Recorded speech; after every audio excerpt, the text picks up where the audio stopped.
The Galactic Coalition had a strict protocol for first contact: assess, observe, and then approach with caution. When their scouts discovered Earth, they were fascinated by the blue planet's biodiversity, but horrified by one particular aspect of its dominant species. Humans had internal skeletons. Dr. Jum Kim, a young xenobiologist at the Seoul Advanced Research Center, was preparing for another routine day when the sky above the facility darkened. A massive ship, unlike anything humanity had ever built, hovered silently over the complex. Rather than panic, Jun felt a surge of excitement. First contact was happening, and he was at ground zero.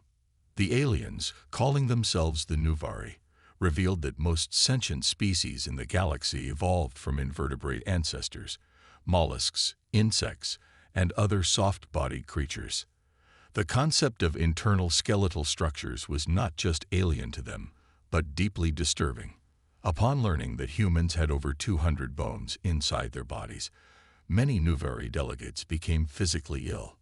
Ambassador Do, the cool-headed Korean diplomat assigned to the first contact team, noticed the aliens' discomfort whenever the topic of human anatomy arose.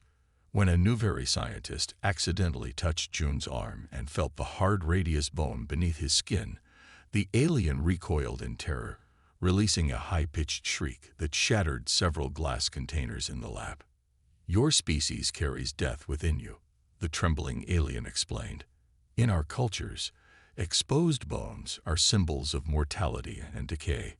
The idea of living beings walking around with death frameworks inside them is profoundly unsettling."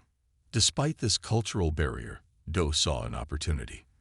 If humans could overcome the aliens' instinctive revulsion, perhaps they could secure a unique position in the galactic community as the species that wasn't afraid of what terrified everyone else.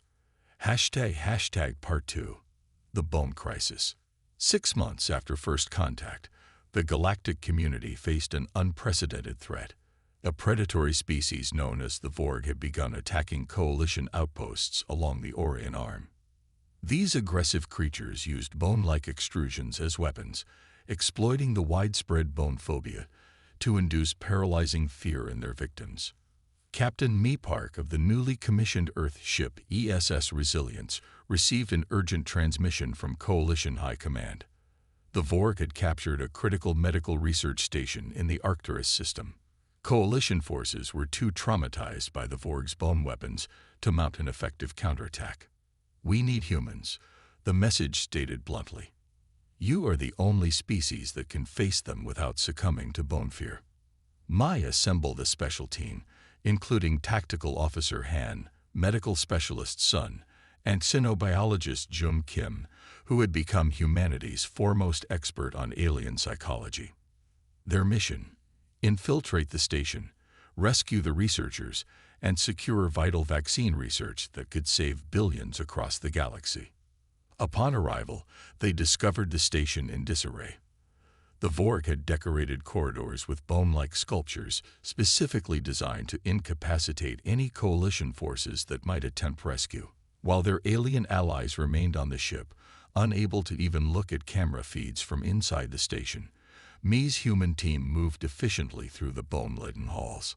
The Vorg were unprepared for enemies immune to their psychological warfare. When the first Vorg commander attempted to intimidate Mai by extending sharp bone protrusions from its forearms, she simply smiled. "Nice trick," she said, before stunning the creature with her pulse rifle. "But we humans live with scarier things inside us every day." As they fought deeper into the station, Sun made a critical discovery. The Vorg weren't naturally bone-armored predators. They were victims of genetic manipulation, their bodies painfully grafted with bone weapons by an unknown entity. The captured researchers had been developing a cure for the Vorg's condition, not a weapon against them. Part 3. Guardians of the Galaxy. 1 year after the successful Arcturus mission, humans had become integral members of the Galactic Coalition. Their unique immunity to bone fear made them perfect mediators, peacekeepers, and rescue specialists. Earth established a dedicated service branch, the Skeletal Response Division. trained specifically for missions that would traumatize other species. Admiral Jung Kim, promoted after his groundbreaking work on bone fear therapy, stood aboard the Coalition flagship alongside representatives from 17 species. They were gathered to address the galaxy's greatest mystery. Who had weaponized the Vorg, and why were they trying to destabilize interspecies relations? The answer came from an unexpected source. Dr. Sun, now leading the joint human-Nuveri medical team, had successfully reversed the bone modifications in several Vorg patients. One of them, finally free from pain and able to communicate, revealed the truth. They called themselves the Harbingers, the recovering Vorg explained. Ancient beings who believe that evolution must follow specific paths. They see internal skeletons as evolutionary dead ends, yet humans have thrived despite this flaw. Your existence challenges their fundamental beliefs. The Harbingers had been manipulating galactic evolution for millions of years, ensuring that bone-bearing species remained rare and isolated. Humans were an anomaly they hadn't detected until it was too late, a skeletal species that had achieved spaceflight before they could be corrected. When diplomatic attempts to contact the Harbingers failed, the Coalition prepared for conflict. Captain Meepark, now commanding the advanced dreadnought ESS Indomitable, led a fleet to the Harbinger homeworld, a planet of crystalline structures inhabited by beings who had abandoned physical bodies millennia ago. The final confrontation wasn't won through traditional warfare. Instead, Admiral Kim proposed a daring solution. Using modified medical technology, human volunteers temporarily had portions of their skeletons rendered visible through their skin. Not enough to harm them, but enough to create a terrifying spectacle for any bone-fearing species. This Bone Legion, led by Meepark herself, became the front line in negotiations. The Harbingers, faced with hundreds of humans proudly displaying the very structures they found abhorrent, were forced to reconsider their evolutionary prejudice. "We are not defined by what lies within our bodies," Mai declared during the historic first meeting, "but by what we choose to do with the life we have. Humans don't fear our bones because we understand they support us rather than limit us. Perhaps it's time for the galaxy to learn the same lesson." The Harbingers, ancient and set in their ways, required time to process this challenge to their worldview. But the seed was planted. Humanity had transformed the galaxy's greatest fear into its greatest strength, proving that sometimes the most terrifying things are simply the most misunderstood. As human and alien medical specialists worked together to help the remaining Borg victims, a new era dawned, one where humanity's unique perspective on mortality, supported by the very bones that others feared, made them the perfect guardians of a more tolerant galaxy. 6 months had passed since the Nuveri first came to Earth. Humans were now part of the Galactic Coalition. Ships from Earth visited other planets. Aliens came to Earth to trade and learn. Meepark sat in the captain's chair of her ship, the ESS Resilience. It was Earth's first real space warship. She looked at the message on her screen again and frowned. "Bad news, Captain," asked Han, her first officer. "Very bad," said Mai. "The Vorg are attacking again." The Vorg were scary aliens who used bones as weapons. They knew other aliens were afraid of bones, so they covered themselves with them.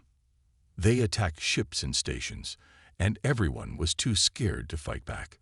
"Coalition Command wants us to help," Mai said. "A medical station is under attack. Many doctors and sick people are trapped there." "Because we're not afraid of bones," said Han, nodding. "Exactly. We leave in 1 hour." Jung Kim joined their mission. He had become an expert on how aliens think. They also brought Sun, a medical doctor who could help the injured aliens.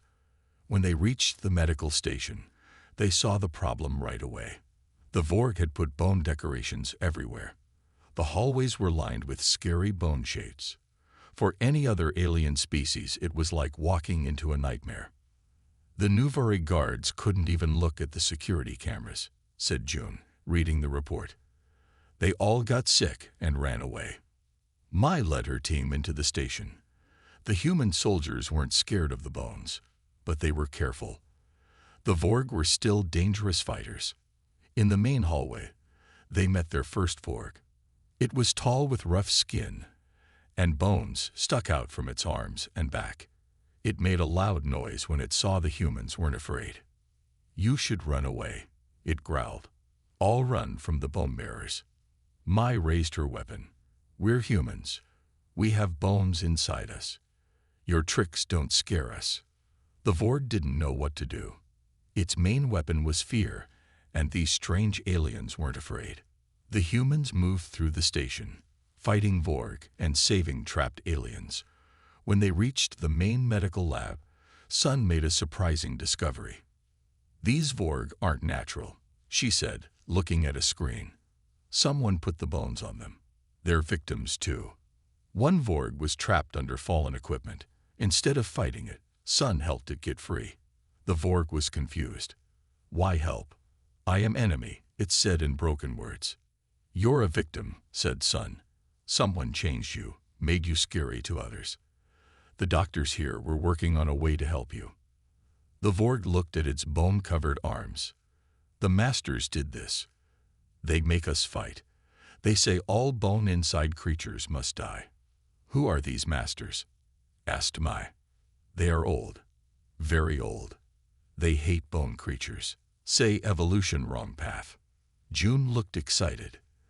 "That explains why there are so few species with internal skeletons in the galaxy. Someone has been stopping them." May helped the friendly Vorg stand up. "Well, they didn't stop humans. And now we can help you too." For the first time, the Vorg made a sound that might have been a laugh. "Strange bone-inside friends. Maybe hope for Vorg after all." The humans freed the medical station and saved many lives that day. But Mai knew this was just the beginning. Someone out in space hated humans just for having skeletons. A bigger fight was coming. 1 year later, things had changed. Humans were now important in the Galactic Coalition. They had a special team called the Bone Squad that helped in places where other aliens were too scared to go. June was now Admiral June. He stood on the bridge of the biggest coalition ship. Around him were aliens from 17 different worlds. They were planning how to deal with the masters, the mysterious beings who hated species with bones inside. "We found their home planet," said a Nuvera general. "But we cannot attack. It is covered in bone structures that would terrify our soldiers." May Park, now captain of the ESS Indomitable, Earth's most powerful ship, stepped forward. "Then humans will go, but not to fight, to talk." Dr. Sun had been working with Vorg who wanted to be free from their bone weapons. One of them, named Krav, was at the meeting. "The masters are very old," Krav said. "They believe only soft-bodied creatures should exist in the galaxy. For millions of years, they have stopped bone creatures from developing. Humans are the first to reach space before they could stop you." The plan was simple but risky. Humans would go to the Master's planet and try to talk peace. If that failed, they would fight. When the human ships reached the Master's planet, they saw amazing crystal buildings that looked like giant skeletons. The Masters themselves were floating lights inside crystal shells. "We come in peace," Mai said over the communication link. "We want to understand why you fear us." A deep voice answered, "Your kind is an error in evolution. Internal skeletons lead to aggression and war. You must be fixed or removed." Mai had expected this. She gave a signal, and 100 human volunteers stepped forward. They were wearing special suits that made their bones visible through their skin. Not enough to hurt them, but enough to look scary. The Master's lights flickered in shock. "We are not afraid of what we are," Mai said. "Bones support us. They don't control us. We can be peaceful or we can fight, just like any species. The choice is ours." June joined her. "You changed the Vorg and made them weapons. We're helping them change back, to be who they want to be. That's the difference between us. We give choices, you take them away."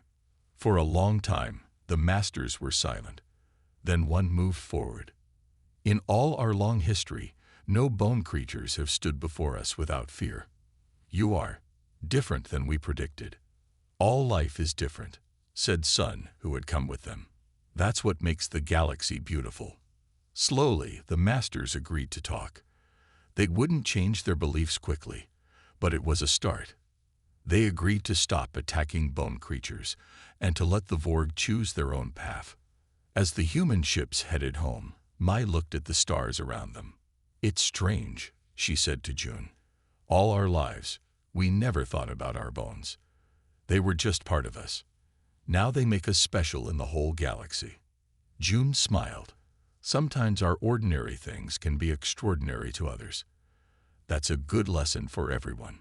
The ESS Indomitable jumped to light speed, carrying home the humans who had turned the galaxy's greatest fear into its greatest hope.